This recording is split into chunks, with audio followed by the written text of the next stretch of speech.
서로 축복할까요? 할렐루야. 여러분을 축복합니다. 아멘.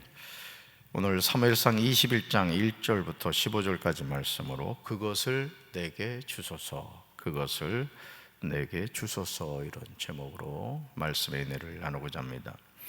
다윗과 요나단의 관계는 세상의 언어로는 표현할 수 없습니다. 요나단은 사울 왕의 큰 아들입니다. 그러므로 요나단에게 친구 다윗은 아버지를 이어서 왕이 되어야 하는 자신의 앞길을 가로막는 원수였습니다. 그런데 어떻게 된 일인지 요나단은 다윗을 사랑합니다. 만약 요나단이 다윗을 죽이려고 했다면 그는 쥐도 새도 모르게 죽일 수 있었을 것입니다. 하지만 요나단은 다윗을 죽이려 애를 쓰는 아버지 사울로부터 다윗을 지켜주죠. 사무엘상 20장 42절은 이런 요나단의 마음을 정확하게 알 수 있는 내용입니다. 요나단이 다윗에게 굳이 이렇게 해야 할 이유가 전혀 없는 상황입니다. 우리 말씀 같이 읽습니다. 요나단이 다윗에게 이르되 평안히 가라. 우리 두 사람이 여호와의 이름으로 맹세하여 이르기를 여호와께서 영원히 나와 너 사이에 계시고 내 자손과 내 자손 사이에 계시리라 하였느니라 하니 다윗은 일어나 떠나고 요나단은 성읍으로 들어가니라. 아멘. 다윗을 향한 하나님의 사랑이죠. 하나님은 하나님의 사람을 어떤 순간에도 지켜주시는 줄로 믿습니다. 사울의 아들 요나단이 다윗을 사랑한 것과 사울의 딸 미갈이 다윗을 사랑한 것도 마찬가지죠. 아버지 사울이 미워하는 다윗을 사랑한다는 것은 상식적으로 이해가 되지 않는 부분입니다. 그러나 하나님은 능히 이런 일을 하시는 분입니다. 그러므로 삶의 여정에서 이유 없이 나를 비난하고 정죄하는 사람들이 있을 때 우리가 해야 할 일은 오직 하나님을 바라보는 거예요. 괜히 미워하는 사람이 있단 말이죠. 나를 음해하고 정죄하고 이렇게 판단하고 이런 사람들이 있을 때 그 사람을 바라보지 말고 누구 바라봐라? 하나님을 바라보라 이거예요. 아멘. 하나님은 모든 것을 아시기 때문이죠. 우리가 힘들다고 사람을 의지하고 사람을 바라보면 쉽게 낙심하게 됩니다. 자꾸 근데 우리는 사람을 바라보려고 그러죠. 사람을 의지하려고 할 때도 많습니다. 시편 146편 3절에서 다윗은 분명하게 고백합니다. 우리는 이 말씀을 붙잡고 매일 매순간 믿음으로 살아야 됩니다. 우리 쉬운 성경으로 읽습니다. 높은 사람들에게 의지하지 마십시오. 죽을 운명의 사람들을 의지하지 마십시오. 그들은 사람을 구원할 수 없습니다. 아멘. 그렇다면 우리는 이 험한 세상에서 누구를 의지해야 합니까? 누구를 바라봐야 됩니까? 다윗은 이 질문에 대해서 지체하지 않고 분명하게 대답하고 있습니다. 다윗의 이 고백이 우리 자신의 고백이 되어야 돼요. 같이 읽습니다. 야곱의 하나님을 자기의 도움으로 삼고 자기의 하나님이신 주님께 희망을 거는 사람은 복이 있다. 아멘. 누구한테 희망을 거는 사람? 주님께, 하나님께 희망을 거는 사람에게 뭐가 있다고요? 복이 있다. 이렇게 말합니다. 사랑하는 성도 여러분, 이제부터 야곱의 하나님을 자기의 도움으로 삼으시길 바랍니다. 나의 하나님이신 여호와께 희망을 거는 사람이 되시길 바라요. 남편에게도 희망 걸지 말고 자식에게도, 아니 그 누구에게도 희망을 걸지 말아요. 누구한테 희망을 걸어라? 하나님께 희망을 걸어라. 아멘. 그러면 어떤 순간에도 우리는 낙심할 일이 없는 거예요. 우리가 자꾸 사람을 의지하려고 하고 사람을 바라보니까 네가 그럴 줄 몰랐다. 사람은 그렇습니다. 이 세상에 믿을 수 있는 사람이 있다 없다? 없다. 오직 누구? 하나님밖에 없다는 거죠. 하나님이 우리에게 복을 주시는 줄로 믿습니다. 사람의 영혼이 자신의 몸에서 떠날 때요, 사람은 누구나 흙으로 돌아갑니다. 바로 그날에 그 어떤 사람이 세웠던 계획이라고 해도 쓸모없게 되죠. 여러분 얼마나 눈코 뜰 새 없이 바쁘게 사십니까? 여러분 보니까 눈코 없는 분이 있어. 너무 바빠가지고. 그런데 아시죠? 아무리 눈코 뜰 새 없이 바쁜 사람도요, 죽음 앞에서는 다 손 놓습니다. 그러니까 우리가 이 세상을 살아가면서 바빠하면서 예배 안 드리고 바빠하고 그냥 정신없이 살다가 정신없이 죽는 거예요. 여러분, 늘 하나님 바라보시고 가끔 하늘도 바라보고 하나님 이름도 부르고 하나님 사랑해요 표현도 좀 하고 그렇게 사시기 바래요. 눈, 코는 꼭 챙겨서 다니시기 바랍니다. 사무엘상 21장 1절에서요, 다윗은 노브로 가서 제사장 아히멜렉에게 이르렀습니다. 아히멜렉이 떨면서 나와서 다윗을 맞으며 이렇게 묻죠. 동행자도 없이 어떻게 혼자 오셨습니까? 그러자 다윗은 2절에서 제사장 아히멜렉에게 대답합니다. 다윗은 아히멜렉에게 자신이 사울왕의 명령으로 길을 떠났으며 왕이 자신에게 임무를 맡기면서 부탁을 했는데 자신에게 맡기신 임무를 누구에게도 알리지 말라고 하였습니다. 그래서 부하들과는 약속된 곳에서 만나기로 했다고 이야기하죠. 지금 다윗이 하는 말은 참말이요 거짓말이요? 사실 거짓말입니다. 사실 다윗은 사울왕의 죽음의 위협으로부터 도망을 치고 있는 상황입니다. 그러므로 제대로 식사도 하지 못하고 떠났던 거예요. 얼마나 긴급했는지 한 목숨 살리겠다고 그냥 부랴부랴 여러분 도망을 친 상황입니다. 그러므로 3절을 보시면요, 다윗은 지금 부하들에게 먹일 양식이 필요하니 혹시 떡이 있으면 5떡만 주시고 아니면 무엇이든지 있는 대로 달라고 요청을 합니다. 얼마나 절박한 상황이에요. 그렇죠? 다윗이 사울왕의 손에서 벗어나기 위해서 자신과 부하들이 먹을 양식도 챙기지 못했던 것이죠. 사울을 이어서 장차 이스라엘의 왕으로 세움을 받은 다윗이 이런 비참한 상황에 부닥치게 되었다는 것이 여러분 이해되십니까? 이미 다윗은 선지자 사무엘을 통하여 왕으로 기름 부음을 받았어요. 그렇다면 하나님은 다윗을 이런 위협에서 건져주셔야 하지 않겠어요?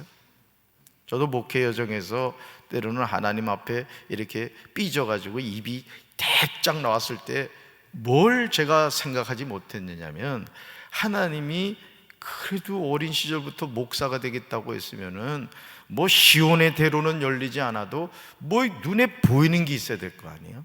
근데 그런 게 보이지는 않는 거예요. 그래서 때로는 아이고, 이거 하나님은 계획도 없는데 내가 목사 되려고 했나 막 이런 생각도 드는 거예요. 여러분도 그럴 때가 있죠? 다 그럴 때가 있습니다. 뭐 되는 일이 없는 것 같아요. 지금 다윗의 삶에도 지금 보면 그런 상황입니다. 하지만 하나님은 이런 우리의 기대와는 전혀 다르게 반응하시죠. 마치 지금 다윗이 사울에게 당하고 있는 일과 하나님은 전혀 관계가 없다는 듯이 침묵하시는 거예요. 보통 이런 형편에 처하게 되면요, 적지 않은 사람들이 하나님을 원망하고 불평할 것입니다.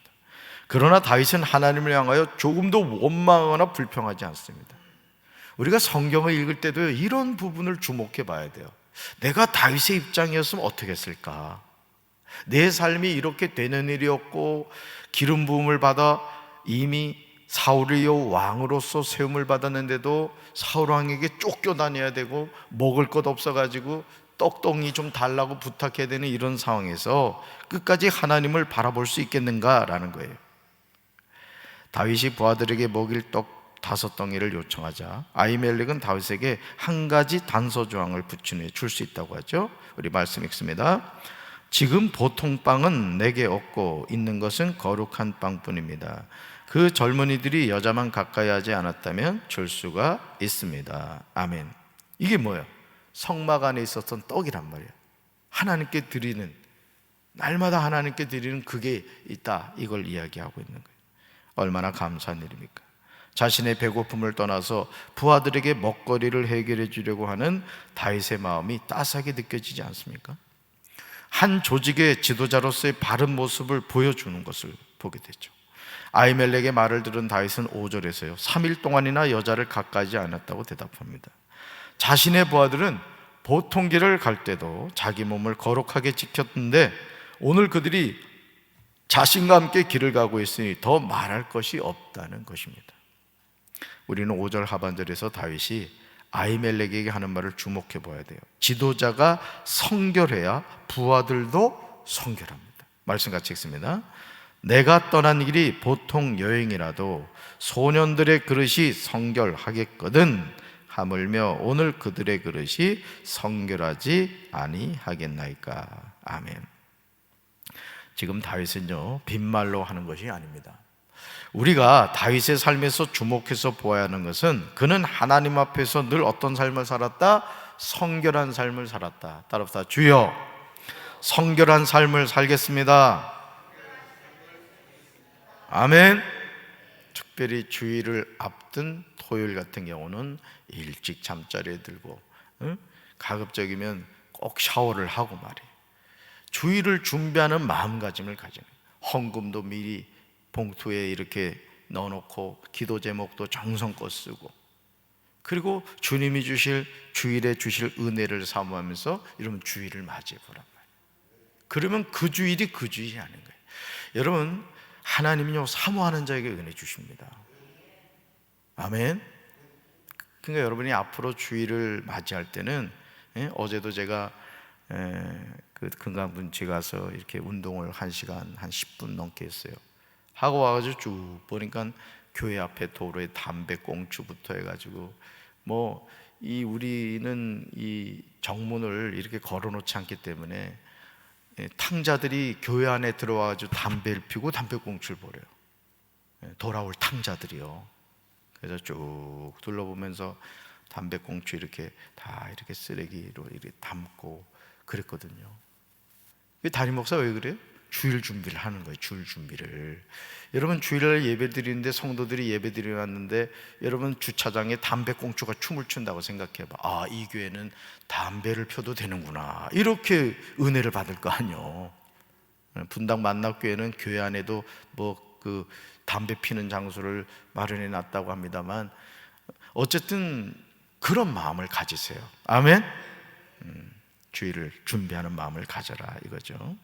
그러므로 우리는 우리아의 아내 밧세바를 취하는 흉악한 죄를 지었을 때 다윗이 자기 죄를 회개하는 것을 보게 되죠. 사무엘상 21장 6절에서 아히멜렉은요, 다윗의 요청을 듣고 그렇게 그에게 거룩한 떡을 주었습니다. 같이 읽습니다. 제사장이 그 거룩한 떡을 주었으니 거기는 진설병 곧 여호와 앞에서 물러낸 떡밖에 없었습니다. 이 떡은 더운 떡을 드리는 날에 물려낸 것이더라. 아멘. 그죠? 진설병. 그러니까 하나님께 늘 이래 떡을 드린 거예요. 그래서 이걸 이제 늘 교체를 했던 거죠. 지금 그 떡이 있다, 이 얘기를 한 겁니다. 사실 진설병은 제사장들 외에는 먹지 못하는 거룩한 떡입니다. 그런데도 하나님은 아히멜렉을 통하여 다윗과 그의 부하들에게 이 떡을 먹도록 해주십니다. 사실 아히멜렉이 준 것 같지만은 하나님이 주신 것이죠. 그렇죠? 이것은 죄인된 우리가 하나님의 크신 은혜로 생명의 떡이신 예수님을 먹는 것과 같습니다. 그러니까 이 장면은 마치 우리가 성찬식을 하는 것과 마찬가지죠. 이런 은혜로운 순간을 원수 마귀는 그냥 지나치지 않습니다. 7절을 보시면 그날 사울의 종들 중에 한 사람이 그곳에 있었습니다. 그 사람이 누구다? 에돔 사람 도액으로 사울의 목자들 중 우두머리였는데 마침 그날 여호와 앞에 있었던 것이죠. 그렇습니다. 원수 마귀는 언제나 우는 사자같이 삼킬 자를 찾고 있어요. 여러분이 은혜 받는 자리에, 또 은혜 받은 자리에 항상 마귀가 있다는 걸 여러분 기억하셔야 돼요. 그래서 꼭 은혜 받고 나면요, 은혜 까먹게 만드는 마귀 역사가 있습니다. 아멘. 그걸 분별하지 못하면 시험 드는 거예요. 제가 이렇게 목회하면서 우리 성도들 보면 꼭 그래요. 꼭 그래요. 은혜 받을 자리를 떠난다거나 은혜 받고 그냥 그날 까먹어. 그날 삐지고 시험 들고 막 이제 그런 모습들을 보게 되죠. 분별하시기 바래요. 그러므로 우리가 영적으로 깨어있지 않으면 한순간에 마귀의 밥이 되기 쉽습니다. 다윗은 아히멜렉에게 자신이 칼과 무기를 가지지 못하였다고 이야기하자 아히멜렉은 이전에 다윗이 죽인 골리앗의 칼이 있다고 하면서 그것을 줍니다. 그러니까 여러분, 다윗이 얼마나 긴급했으면 무기도 챙기지 못하고 도망을 갔던 거예요. 아주 주랭랑을 친 거예요. 한 목숨 살리겠다고. 10절 보시죠. 10절 보세요. 여러분 성경 보세요. 그날의 다윗은 누구를 두려워하죠? 사울을 두려워하여 일어나 도망하여 블레셋 가드왕 아기스에게로 갑니다. 오늘 읽었던 사무엘상 21장을 보면요, 다윗이 두려워한다는 표현이 계속 나오는 것을 보게 돼요. 얼마나 역설적인 내용입니까? 그동안 다윗이 블레셋 사람들을 얼마나 많이 죽였습니까? 그런데 이제는 자신의 목숨을 건지겠다고 가드왕 아기스에게로 찾아갑니다. 여러분, 이 가드왕 아기스가 누구예요? 블레셋 족속이란 말이에요. 하나님을 부인하는 그런 이방 왕이라고요. 근데 글리 갔던 거예요. 다윗이 아기스에게로 갔을 때 그는 혼자 가지 않고 그를 따르는 600명과 같이 갑니다. 그러나 이런 다윗의 선택은 아기스의 신하들에 의해서 무산되죠. 그 이유는 여인들이 불렀던 노래 가사 때문이에요. 같이 읽습니다. 사울이 죽인 자는 천천히요 다윗은 만만이로다. 여러분, 여기서 다윗이 죽인 만만은 누구죠? 블레셋 족속이란 말이에요. 철천지 원수가 제 발로 들어온 거예요. 사저골 속으로 들어온 거나 마찬가지. 지금 다윗의 처지가 얼마나 처량합니까? 왕으로서 기름 부음을 받은 자가 말입니다. 사무엘상 21장 12절과 13절에 나오는 내용은 우리에게 충격을 줍니다. 우리 말씀 같이 읽습니다.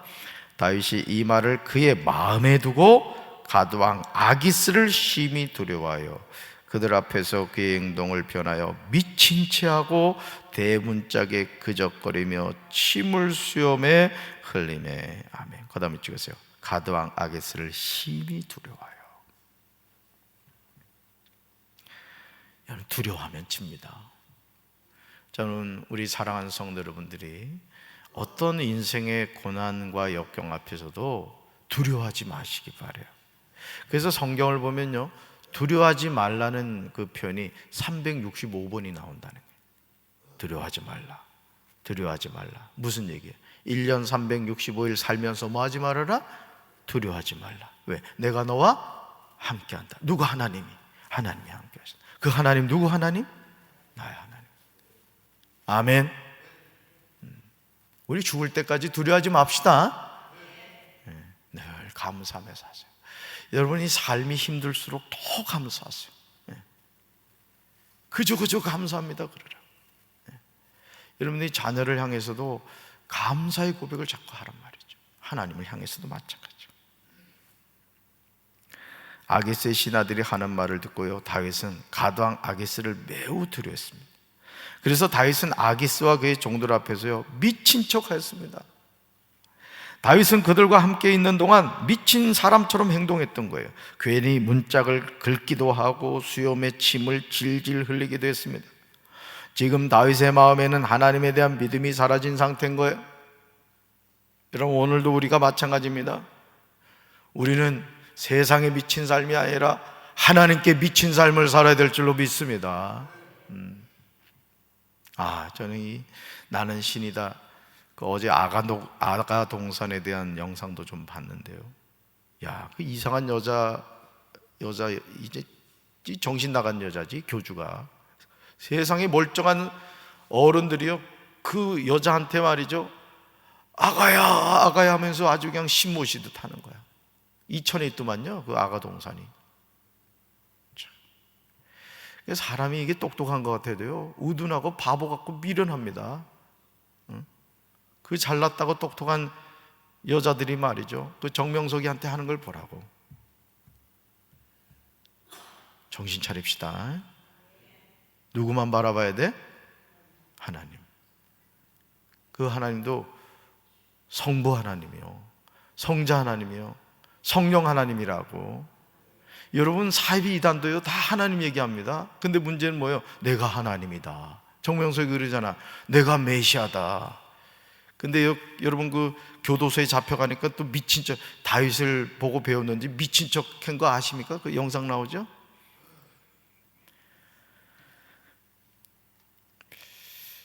여러분, 하나님을 우리가 신뢰하지 않으면 결국요 우린 두려워하게 되는 거예요. 여러분, 다윗은요 10절 가보세요. 10절, 여러분 성경 보세요. 10절, 누구를 두려워하죠? 사울을 두려워하여 일어나 도망하죠. 자, 12절로 가보세요. 다윗은 누구를 또 두려워하죠?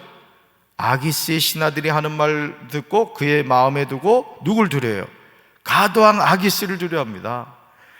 여러분, 3m 가까운 골리앗을 만군의 여호와의 이름으로 물맷돌로 물리쳤던 다윗이 이제는 만군의 여호와를 바라보지 못하니까 사울왕을 두려워하고, 인간 사울왕을 두려워하고, 인간 가당 아기스를 두려워하는 그런 사람이 되더라는 거예요. 정말 부끄럽게도 이런 두려운 마음은 다윗이 살기 위해서 몸부림을 치게 만듭니다. 여러분, 우리는 살기 위해서 몸부림치는 게 아니에요. 죽기 위해서 우리는 몸부림치는 거예요. 우리는 죽어야 사는 존재인 겁니다, 여러분. 다 육이 죽어야 영이 삽니다. 여러분, 육신 아무리 닦고 해봐요. 아무리 보약 많이 드셔보셔. 이 보면 보약 잘 먹는 사람이 더 빨리 죽더라고. 우리 생명은 누구 손에 있어? 하나님 손에 있다고요. 따라서 사람을 두려워하지 맙시다. 여러분 힘들게 하는 사람이 있으면 그냥 이 한마디 하셔. 하나님이 혼낸다. 이만. 우리 아버지 하나님이 너 혼내? 이렇게 딱 얘기하면 이제 끝나는 거예요. 사랑하는 성도들, 지금 저와 여러분이 두려워하는 게 뭐죠? 여러분 두려워하는 게 뭐예요? 한번 생각해봐요. 나는 지금 뭘 두려워하고 있는가? 자신을 죽이려고 했던 사울을 두려워하여 일어나 도망을 했던 다윗처럼 도망치고 계시잖아요. 도망치는 인생이 아니에요, 여러분. 문제를 피해 다니기만 하려고 말이죠. 여러분, 문제 있으면 어떡하라 그랬어요? 하나님 앞에 갖다 놓고 부르짖으라 그랬어요. 아멘. 네. 얼마나 좋아요, 이 교회 와가지고 그냥 죽여 안 되면 죽여 하든지 말이에요. 아무도 뭐라 그러지 않는다고. 그래서 사실 우리 예수 믿는 사람이요, 이 부르짖어 기도하는 게요 정말 너무 중요한 겁니다. 남편이 속삭인다고 집에서 바가지 긁지 말고 교회 와서 죽여 해봐. 그냥 속이 다 풀리지 그냥. 그렇죠? 여러분, 아기스의 신하들이 예루살렘 여자들의 노래 가사를 이야기하는 말을 듣고 아기스를 심히 두려워하여 자신의 행동을 변하여 미친 채 하고 이상한 행동을 하십니까? 가드왕 아기스는요, 다윗이 하는 행동을 보고 놀라서 자기 앞에서 쫓아냅니다. 사실은요, 이것도 은혜입니다. 그냥 단칼에 쳐 죽이면 그만일 거 아니에요, 그죠? 이 원수가 외나무다리에서 만난 거라고. 자신의 족속을 만만을 죽인 다윗이 왔다고요. 근데 어떻게 해요? 쫓아내는 거예요. 아마 다윗의 일생의 가장 수치스러운 순간이었을 겁니다. 다윗이 이렇게 된 이유는 사울 왕에 대한 두려움과 아기스에 대한 두려움 때문입니다. 여러분, 두려움은 우리가 하나님을 바라보지 못하도록 합니다. 따라합시다. 두려워하지 말자. 놀라지 말자. 아멘. 두려워하지 말라. 가슴 펴봐요. 가슴 펴봐. 가슴이 없어요? 가슴 펴라. 절대 두려워하지 마라. 힘든 일일수록 하나님이 우리에게 주시는 말씀이 뭐냐? 나를 의지하면 된다 이거요. 믿음의 눈을 가지면요, 어려운 문제는 사실은 누워서 떡 먹기가 되는 거예요. 왜? 하나님이 해결해 주시면 되니까. 그럼 뭐 하면 돼? 기도하면 되는 거예요. 아멘. 여러분, 이제 눈을 들어 누구 바라봐야 돼요? 하나님 바라봐야 돼요. 아멘. 땅만 바라보고 내 인생이 그렇지 팔자 타령하고 운명 타령하고 사주팔자 보려고 하지 말고, 어떤 인생의 어려움과 염려가 다가올 때 그냥 주님만 바라보라. 주님만. 그리고 성경 더 가까이 말씀 있고 더 기도하고, 그런 화가 변화에 복이 될 줄로 믿습니다. 한 번 더 따라합시다. 두려워하지 않겠습니다. 놀라지 않겠습니다. 아멘. 가슴에 손 얹읍시다. 하나님의 기름 부음을 받은 다윗이 사울을 두려워하여 도망갑니다. 가드왕 아기스를 두려워하여 미친 채 합니다. 오늘 우리는 하나님을 믿는다고 하면서 돈이 없다고 두려워하고, 건강하지 못하다고 두려워하고, 되는 일이 없다고 두려워하고 있지 않습니까? 그러나 주님, 나의 삶의 주인은 하나님이신 줄로 믿습니다. 하나님의 손에 붙잡힘 받을 때 하나님이 필요한 우리의 모든 것 채워주시고 우리의 삶을 인도해 주시는 줄로 믿습니다. 강하고 담대하라. 두려워하며 놀라지 말라. 내 하나님 여호와가 너희와 함께하느니라. 함께하시는 하나님 바라보겠습니다. 우리 자녀들의 미래를 책임지시고, 우리 가정을 지켜주시고, 우리 교회를 부흥케 하시고, 우리 조국 대한민국을 흥왕케 하신 분은 하나님이신 줄로 믿습니다. 오늘도 그 하나님 바라봄으로 씩씩하게 용기 있게 믿음으로 승리하는 거룩한 성일이 되게 하여 주옵소서. 예수님 이름으로 간절히 축복하며 기도합니다. 아멘.